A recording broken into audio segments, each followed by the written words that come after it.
Imagine being the most powerful woman in the ancient Mediterranean and knowing that the world's greatest empire wants you dead.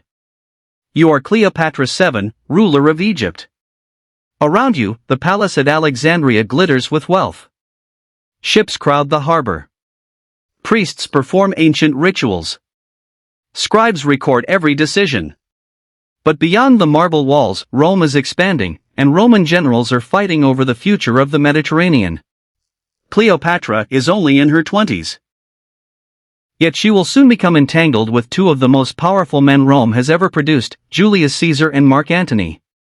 Later, Roman writers will portray her as a dangerous seductress who used beauty to manipulate powerful men. Centuries afterward, artists, playwrights, filmmakers, and historians will turn her into an almost mythical figure. But there is a problem. Much of what people think they know about Cleopatra was written by people who lived on the other side of the conflict. The woman behind the legend is harder to see. She was a monarch fighting for a collapsing dynasty. A politician navigating Roman power. A mother protecting her children. A ruler who spoke multiple languages and understood diplomacy, economics, religion, and propaganda. And in the final years of her life, she would make a decision that changed the history of Egypt forever. The real mystery is not simply how Cleopatra died. It is how she managed to survive as long as she did. But what really happened? Cleopatra was born in 69 BCE into the Ptolemaic dynasty, a Greek-speaking royal family that had ruled Egypt for almost 3 centuries.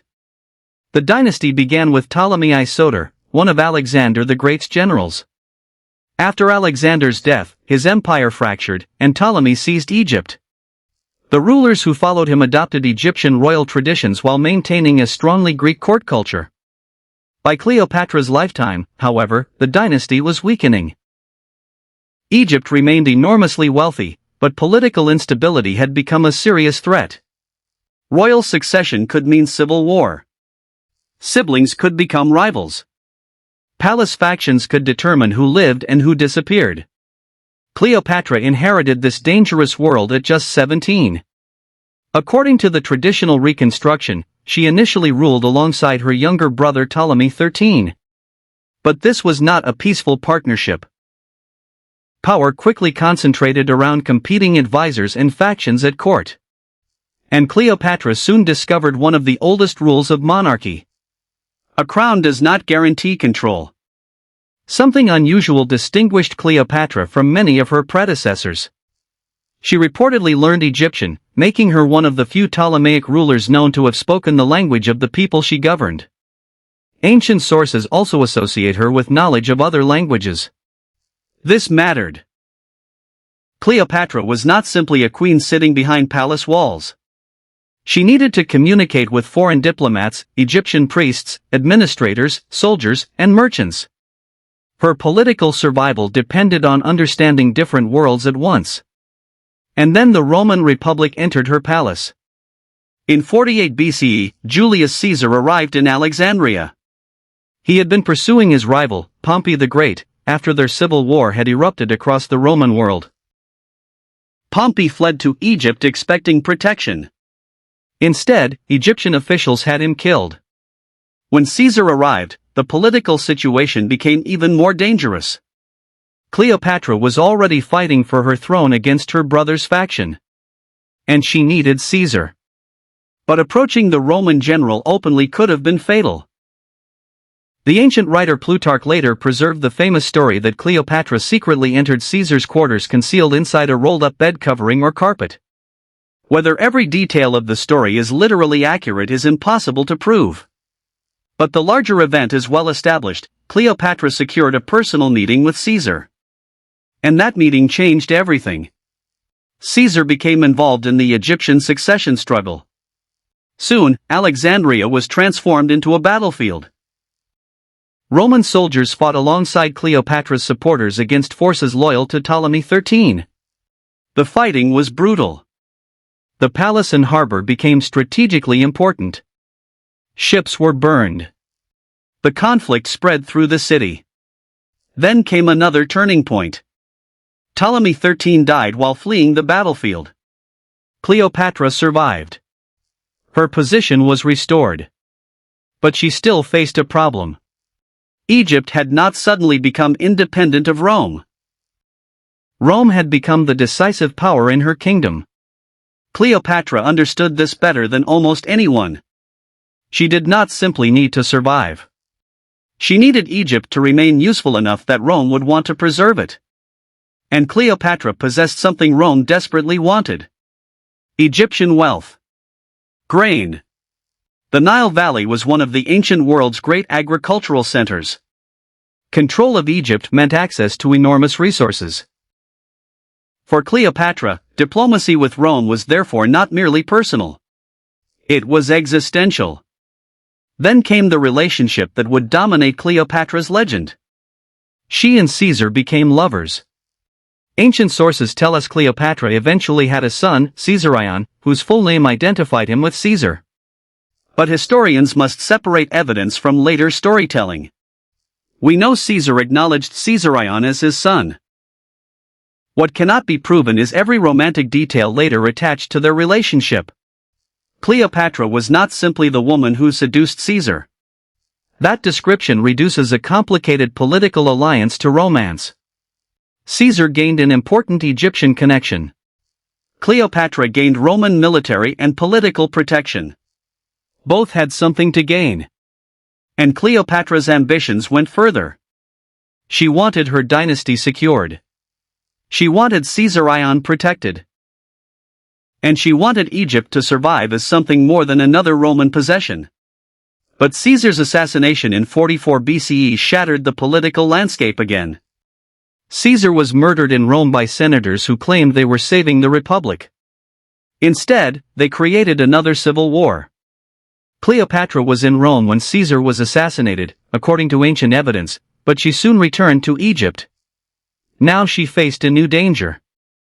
Caesar's allies were fighting for control of Rome. Among them was Mark Antony. And eventually, Cleopatra and Antony would become inseparable from one of the most dramatic political partnerships of the ancient world. But first, Cleopatra had to consolidate power at home. Her younger brother disappeared from the political scene, and Cleopatra eventually ruled with her younger son, Ptolemy XIV. When he died, Caesarion became her co-ruler.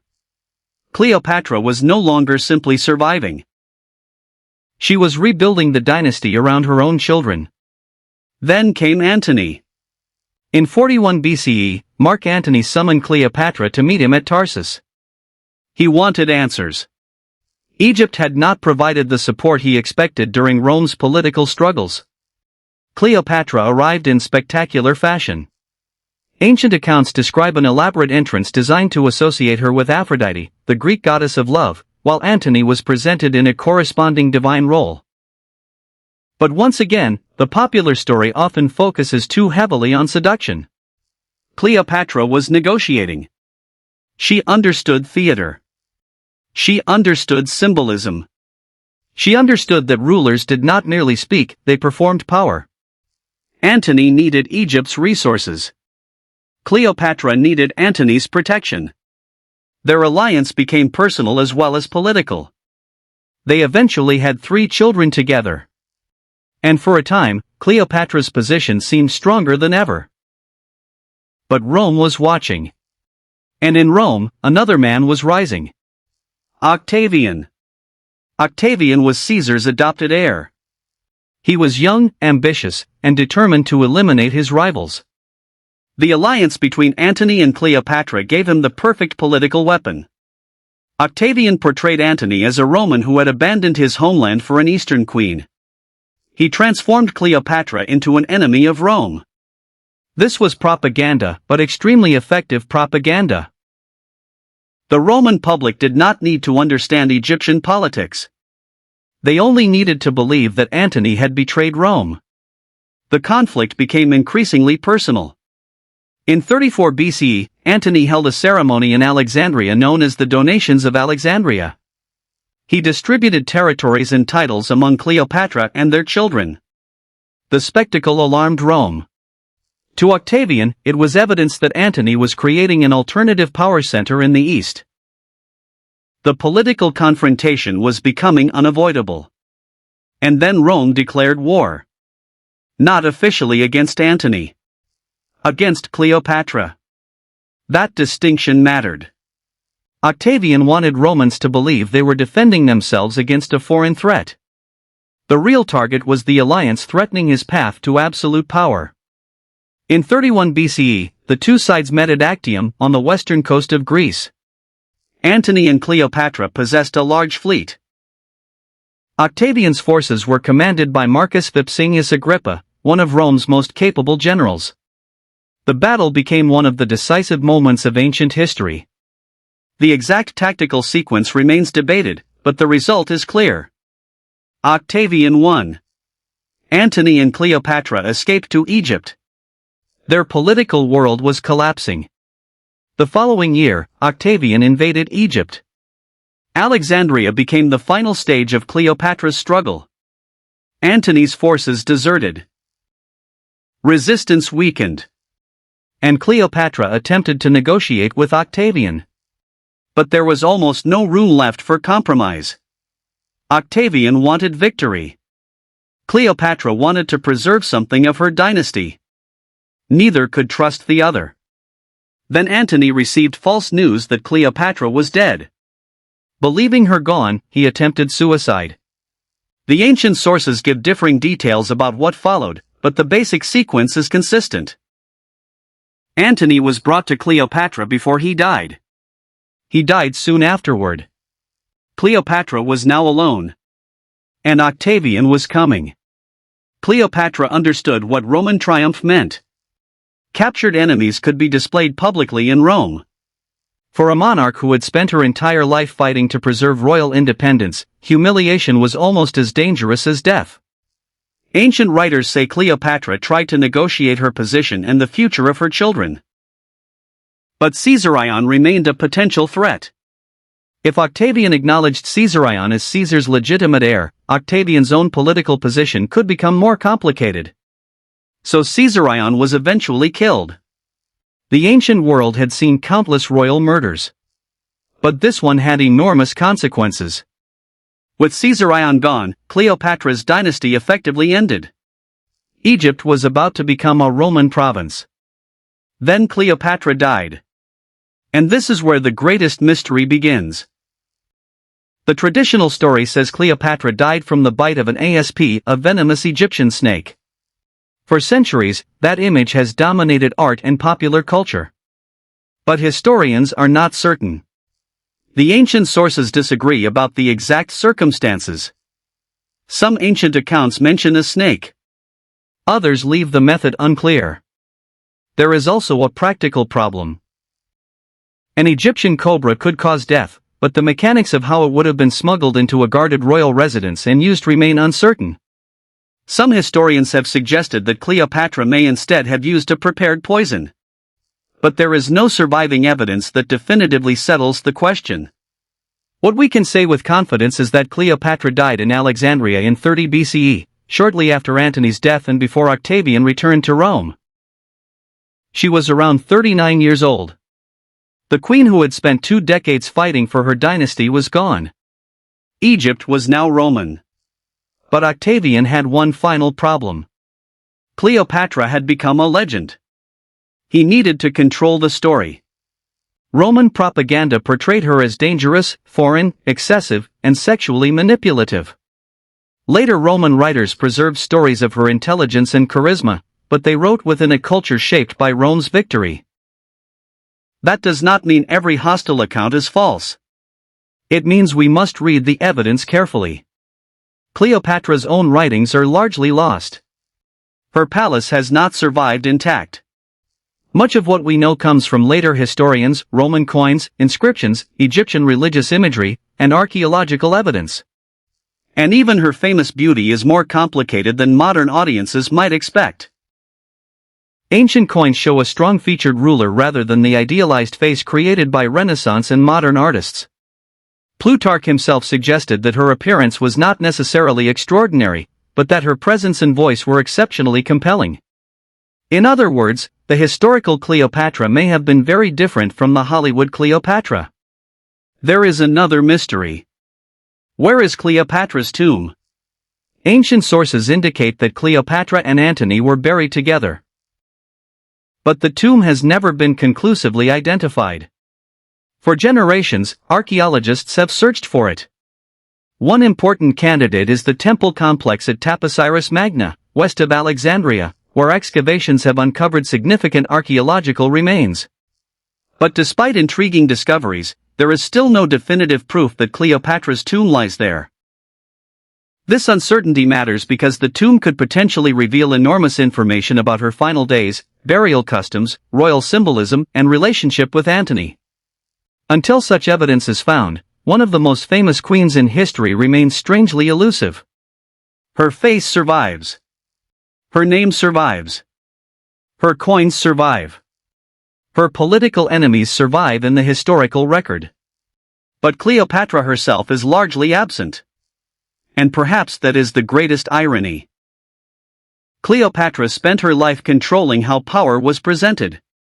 She associated herself with Egyptian divine traditions. She used royal ceremonies, diplomacy, wealth, language, and political alliances to strengthen her authority. After her death, Rome attempted to control her image. And it succeeded, at least for a while. The seductive queen. The foreign temptress. The dangerous woman who supposedly destroyed powerful Roman men. But behind that image was a far more complicated ruler. A woman born into a Greek Macedonian dynasty who ruled Egypt. A monarch who spoke to different cultures. A politician who understood that Rome could destroy her kingdom. A mother whose children became pieces on an international political chessboard. And a ruler who ultimately lost everything when the Roman Republic transformed into something new. The Roman victory over Cleopatra was not simply the defeat of one queen.